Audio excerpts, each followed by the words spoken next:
Pangit ba talaga ang bagong title na Tahanang Pinakamasaya? Ito po ang Tahanang Pinakamasaya! Tahanang Pinakamasaya.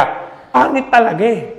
Baguhin nyo na yan hanggat may oras pa kayo dahil hindi ako masaya sa title.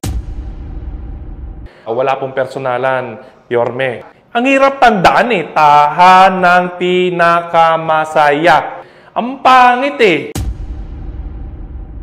Nakakahiya sa buong Pilipinas na yan ang title ninyo. Lalo kayong pagtatawanan ni Joey De Leon yan eh. Pinagtatanggol ko kayo. Pinagtatanggol ko kayo. Batanes hanggang hulo. Hoy! Saan ka man ay halina kayo. Isang libot, isang tuwa. Ito na! Buong bansa.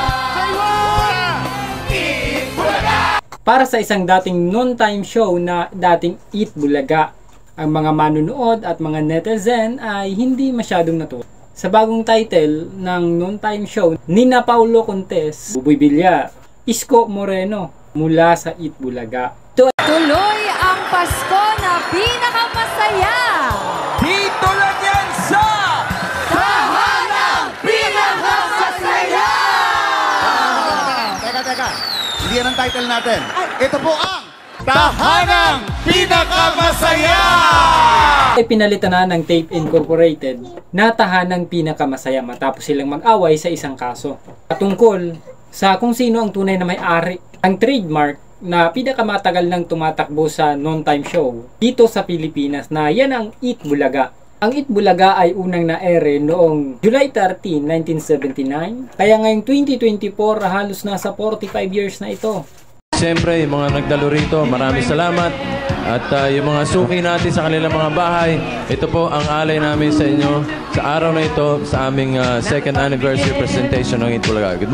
Nanalo sina Tito Soto, Joey De Leon at Vic Soto sa kanilang isinampa na reklamo sa Marikina Regional Trial Court tungkol sa kaso ng copyright infringements at unfair competition. Pagkatapos ng pangyayari ay ang tape naman ay nagdesisyon at agad nilang pinalitan ang title ng kanilang noontime show noong January 6, 2024. Ito ay naging Tahanang Pinakamasaya. Marami ang hindi natuwa sa nasabing title. Kasama na dito ang isang social media personality na si Rendon Labrador. Sa kanyang Facebook account, pinost ni Rendon ang kanyang screenshot sa comment niya. Ang Tahanang Pinakamasaya. Sobrang pangit ng pangalan. Sino nakaisip niyan? Tagline tawag dyan, hindi title yan. Ang daming magagandang title, yan pa talaga ang naisip ninyo? Ikaw, para sa'yo, maganda ba ang title na ipinalit ng Tape Incorporated? Ang pinakamasayang tahanan? Comment mo na down below, babasahin ko yan. Don't forget to subscribe.